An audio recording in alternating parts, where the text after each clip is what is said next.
Zona Cero.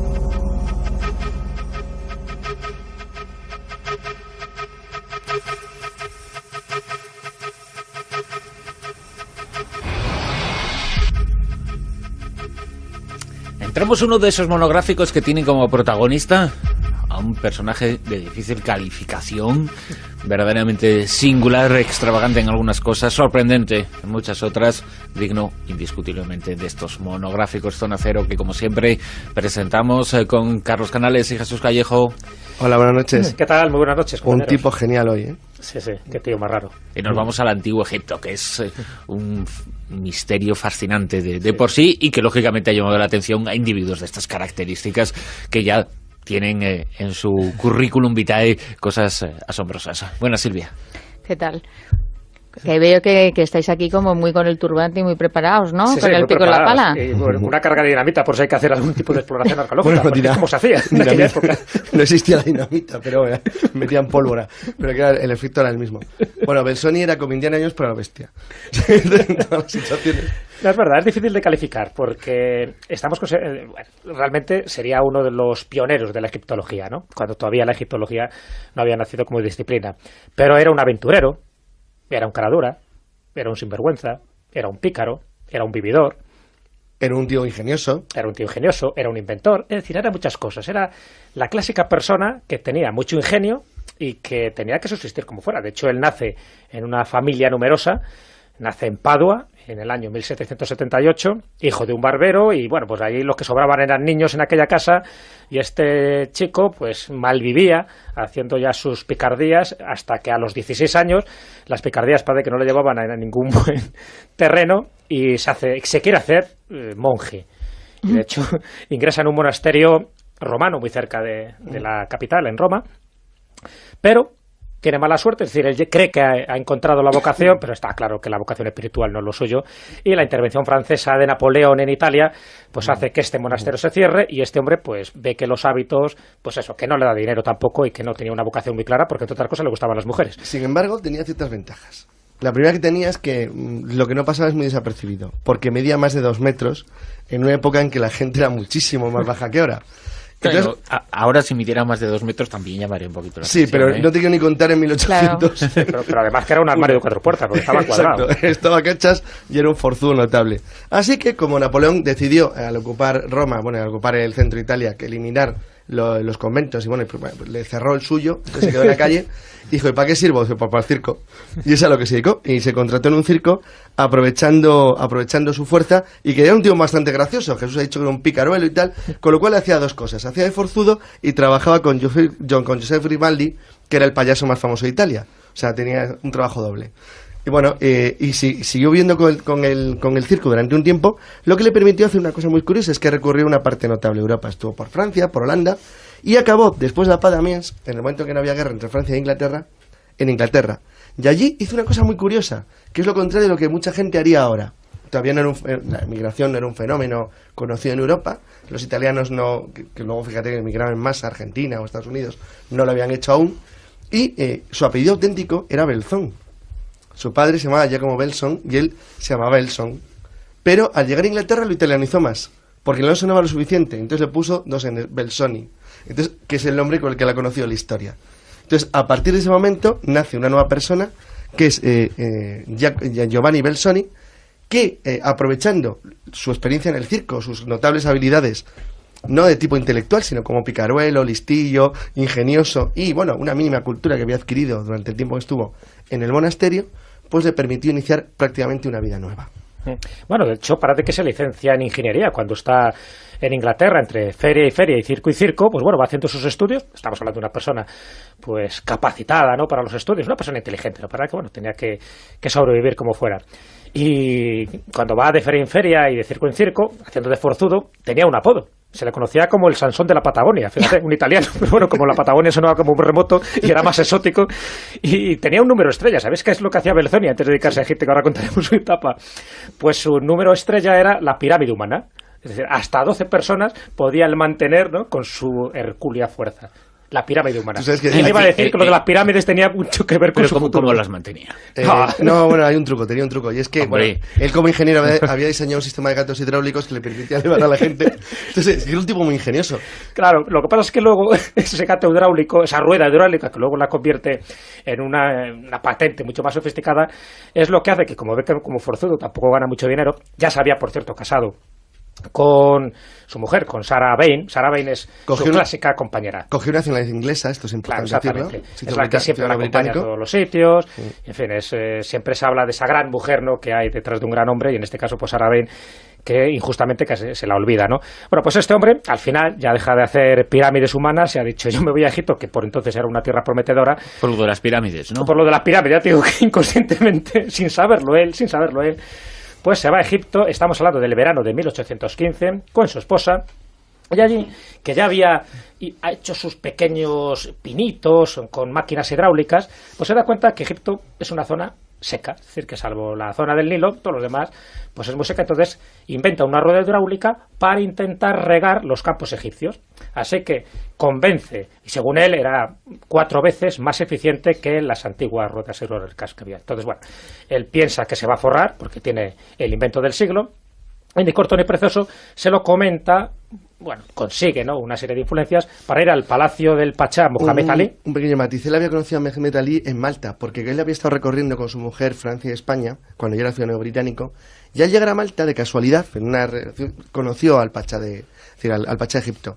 Y a partir de ahí, cuando él va al Cairo, es cuando pide una entrevista y le pide, es decir, la posibilidad de demostrar la habilidad que él tiene con este extraño sistema de norie que le permitiría sacar el agua con muchísimo más rendimiento. El problema es que no sale muy bien. No, fracasó y se arruinó.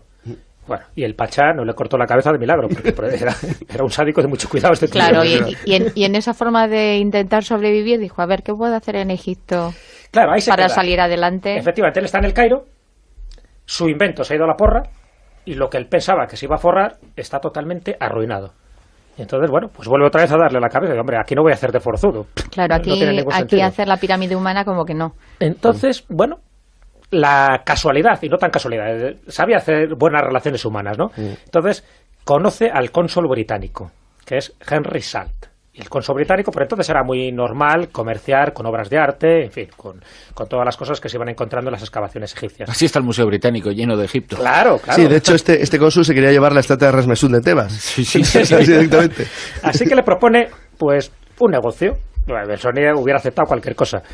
Y entonces, el negocio que le propone es transportar el gran busto de Ramsés II, que se había encontrado en el Rameseu de Luxor, transportarlo hasta Alejandría y luego Al Museo Británico. al Museo Británico, que es donde está, por Que es donde cierto. está, sí. Bueno, pues al final lo hace con éxito. Bueno, tiene una serie de peripecias, le ocurre de todo, ¿no? Le quieren llevar la pieza esa, porque claro, aquello era muy valioso, por lo tanto tenía que tener unos cuantos guardaespaldas. Bueno, él era un forzudo de 2 metros. En uno de los casos, uno que intentó chulearle, le puso las pistolas en la cabeza. Dice, ¿qué? ¿Qué de qué? O sea, que el tío era un mafioso de la época. Y eso es lo que consiguió el éxito de ese gran busto de Ramsés II, un busto de 7 toneladas de peso, que al final llega sano y salvo a Inglaterra. Bueno, pues gracias a eso, Henry Salt dice, pues con este puedo confiar, porque se ve que nadie le tose, nadie le roba la mercancía a él, dentro de todas las bandas de mafiosos que había en aquella época, y le encarga más cosas. Y entonces, a partir de ahí, se da cuenta que es muy lucrativo este negocio. Y dice, claro, las piezas arqueológicas estaban floreciendo continuamente, tanto en pirámides como en el Valle de los Reyes. Entonces él ve que hay un negocio muy lucrativo y se hace arqueólogo. Arqueólogo a su manera, claro. Con el Bueno, de hecho, escoplo y con básicamente era un saqueador de tumbas. Claro, Claro, o sea, se hace Él un llegaba, amenazaba a la gente, dinamitaba, pues dinamitaba no, ponía polvo y le lanzaba por los aires lo que había allí, entraba en el túnel, contraataque en fuera, lo cavaba y se lo llevaba todo. O sea, que era un pirata total. No, bueno, era un arqueólogo. Bueno, Es que pero- era otro estilo en aquellos tiempos. Pero es que en aquella época es lo que se llamaba, es decir, no existía la arqueología como tal, y de hecho, pues el Pachá, mientras a él le dieran sus La parte- beneficios, Sí, porque otro mafioso le daba la parte que le correspondía. y claro, punto. exactamente, o sea, que le daba igual que fuera Inglaterra o fuera Francia. Por eso en los museos europeos hay tantas piezas, o sea, pero no porque fueran robadas, porque realmente no se... No era existía técnico, una claro. regulación, no existía un amor propio por las piezas en los países correspondientes. Claro, en este caso aquí Egipto porque tenía más que ningún otro. Hay dos Pero cosas bueno, pasaba en importantes. tantos y en tantos Bruno, hay dos lugares, cosas ¿no? muy Sí. importantes sobre Belsonica que tener en cuenta. Primero, esta forma de actuar no solo, esto lo digo para que tampoco lo intente comparar nadie con el sistema actual. Claro, hoy lo veríamos como una cosa terrible y criticable, pero entonces hay que situarse en la época. Pero hay que situarse en los dos lugares, el egipcio y el europeo. En Europa, esto le ganó fama, honores, premios, distinciones de universidades, academias científicas, academias de arte, museos. Bueno, se hizo un tío famosísimo, además millonario completamente. Pero es que en Egipto tampoco estaba tan mal, porque al fin y al cabo decían, bueno, estos europeos están zumbados y se llevan toda esta porquería aquí por aquí, debajo por el suelo, y nos pagan por ello, pues claro. mira, bien. Sí, que en realidad ellos pues también saquean un poco para trapichear los locales de allí. Para que el problema del saqueo es la cantidad de piezas que se estropeaban, en fin, que quedaban inservibles, porque imaginaros, ¿no?, los medios que se utilizaban. No había ningún tipo de sofisticación y por supuesto no había todavía la ética arqueológica ni científica. Así que este hombre pues vio el negocio y entonces ahí, a partir de ahí, empieza a no tanto a descubrir, pero sí a explorar determinados templos. Acordaros también un poco en la época, muchos estaban cubiertos de arena, muchos estaban totalmente abandonados. Es decir, que los egipcios de aquella época no valoraban el patrimonio que ellos tenían. Fue en la época esa y anteriormente, y muy anteriormente, en la que se utilizó todo el recubrimiento de la Gran Pirámide para construir, o sea, como mina y como cantera para construcciones, y no importaba que estuvieran en la misma Gran Pirámide, ¿no? Y además parece que fue de esta época.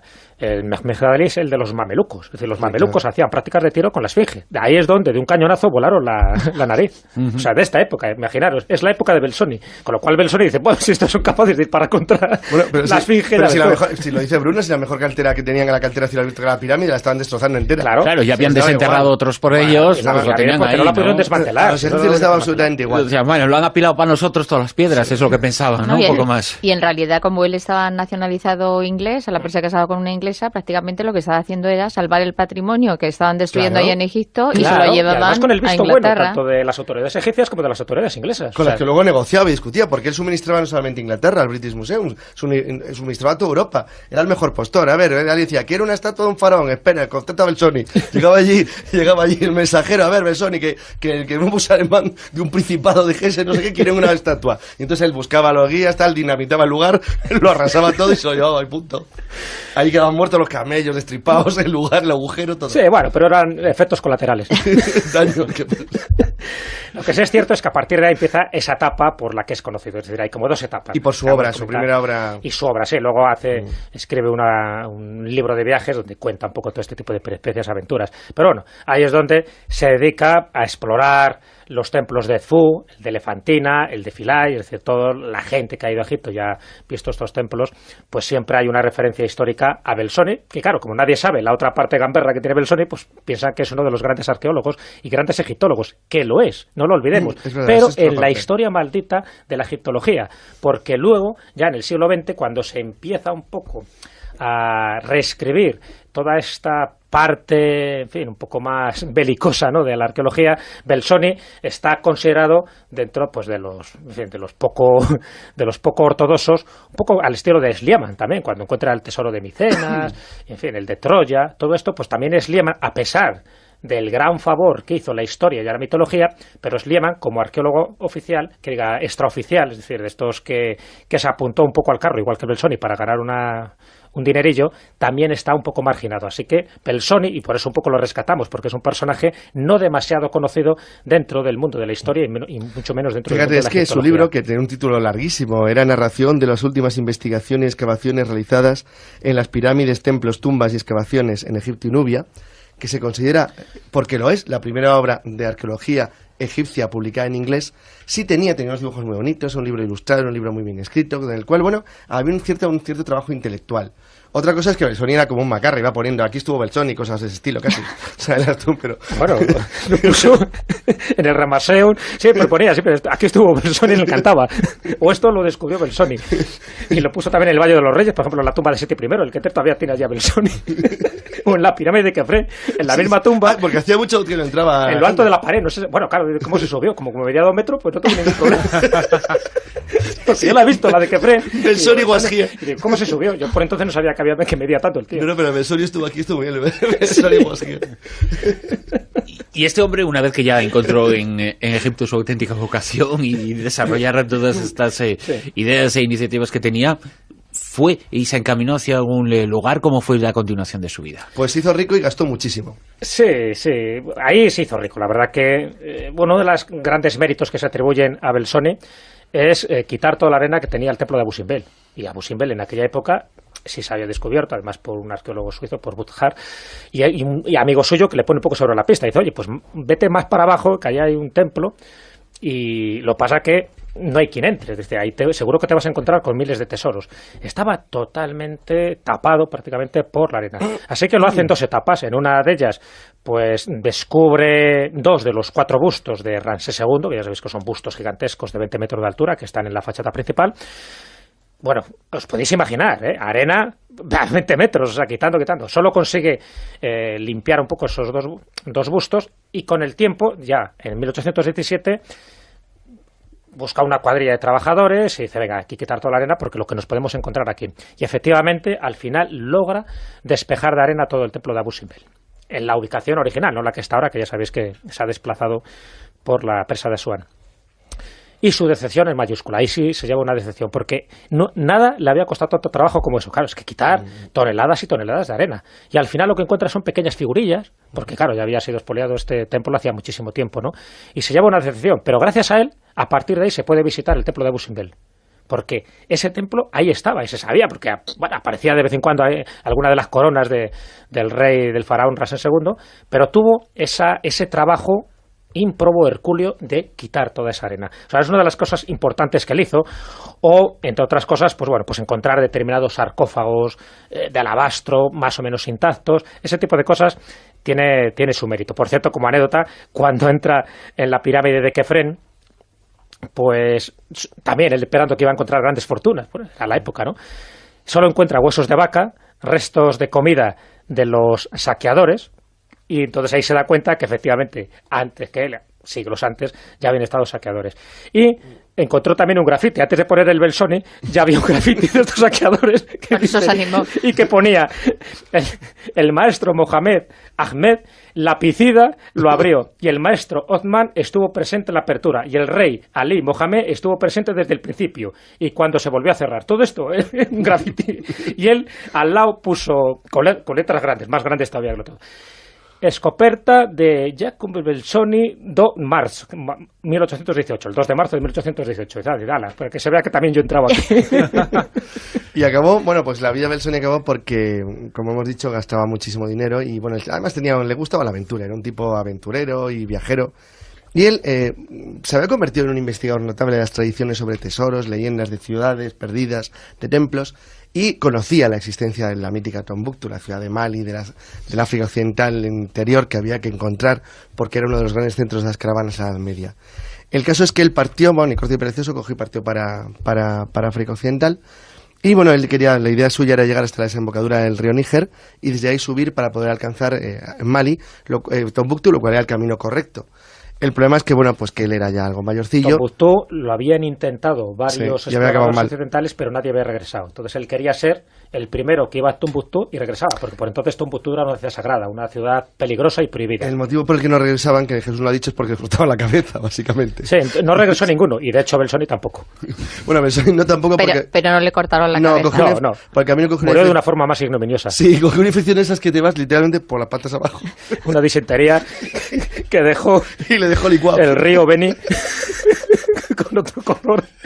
Y al final muere el 3 de diciembre. Desde entonces el río cogió otro color, ¿no? Sí, porque era muy grande.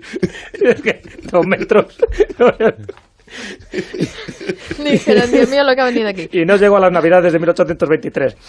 Tenía 45 años solo, pero como veis, una trayectoria tremenda. Y ahí muere, pero... Gracias por lo de solo, Jesús. Sí, digo... Sí, porque para lo que hizo, desde luego, creo que tuvo una vida bastante larga. Y al final fue su viuda la que se encargó de recoger la cantidad de dibujos que él había hecho, las maquetas. Hizo una exposición en París y en Londres.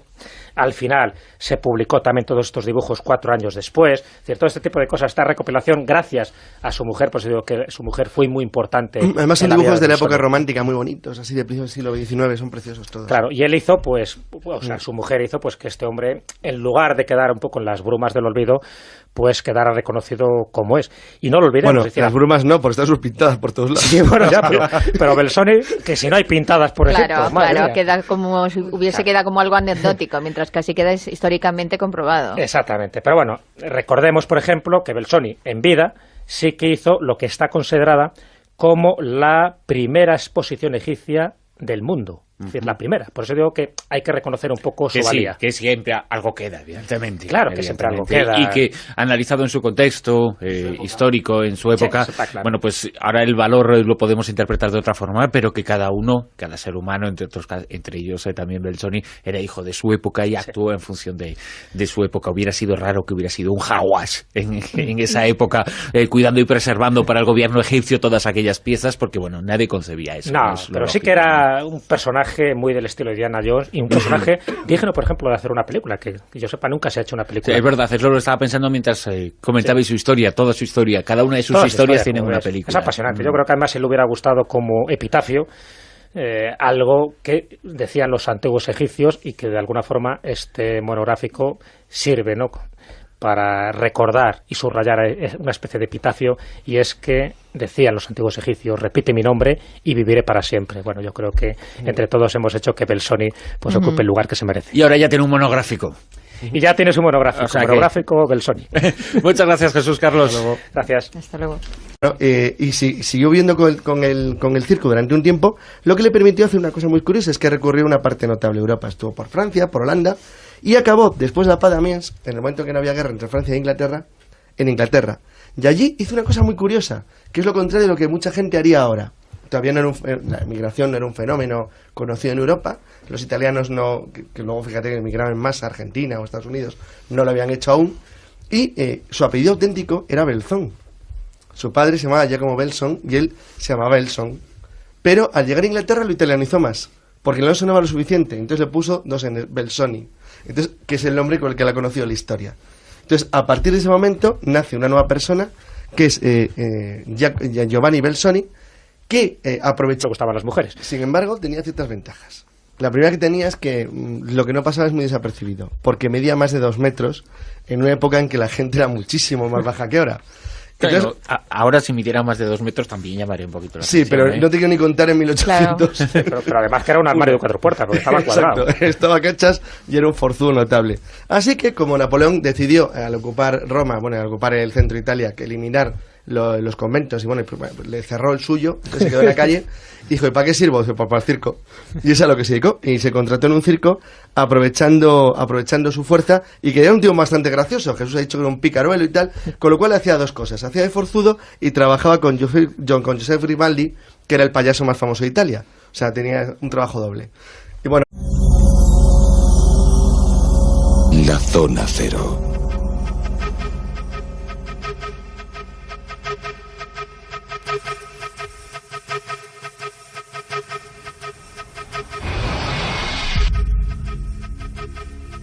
Entramos uno de esos monográficos que tienen como protagonista a un personaje de difícil calificación, verdaderamente singular, extravagante en algunas cosas, sorprendente en muchas otras, digno indiscutiblemente de estos monográficos Zona Cero que, como siempre, presentamos con Carlos Canales y Jesús Callejo. hola, buenas noches. ¿Qué tal? Muy buenas noches, Un compañeros. tipo genial hoy, ¿eh? Sí, qué tío más raro. Y nos vamos al Antiguo Egipto, que es un misterio fascinante de por sí, y que lógicamente ha llamado la atención. Una chica persona que tenía mucho ingenio y que tenía que subsistir como fuera. De hecho, él nace en una familia numerosa, nace en Padua en el año 1778, hijo de un barbero, y bueno, pues ahí los que sobraban eran niños en aquella casa, y este chico pues malvivía haciendo ya sus picardías, hasta que a los 16 años las picardías parece que no le llevaban a ningún buen terreno, y se quiere hacer monje. Y de hecho ingresa en un monasterio romano muy cerca de la capital, en Roma, pero tiene mala suerte, es decir, él cree que ha encontrado la vocación, pero está claro que la vocación espiritual no es lo suyo, y la intervención francesa de Napoleón en Italia pues hace que este monasterio se cierre, y este hombre pues ve que los hábitos, pues eso, que no le da dinero tampoco, y que no tenía una vocación muy clara, porque entre otras cosas... Individuos de estas características que ya tienen en su currículum vitae cosas asombrosas. Buenas, Silvia. ¿Qué tal? Que veo que estáis aquí como muy con el turbante y muy preparados, ¿no? Sí, con sí, el muy pico y la pala. preparados. Y, bueno, una carga de dinamita por si hay que hacer algún tipo de exploración arqueológica. Bueno, Porque ¿cómo se hacía en aquella época? No existía la dinamita, pero metían pólvora. Pero que el efecto era el mismo. Bueno, Belzoni era como Indiana Jones, pero bestia. En todas las situaciones. No, es verdad, es difícil de calificar porque realmente sería uno de los pioneros de la egiptología, ¿no? Cuando todavía la egiptología no había nacido como disciplina. Pero era un aventurero, era un cara dura, era un sinvergüenza, era un pícaro, era un vividor. Era un tío ingenioso. Era un tío ingenioso, era un inventor, es decir, era muchas cosas. Era la clase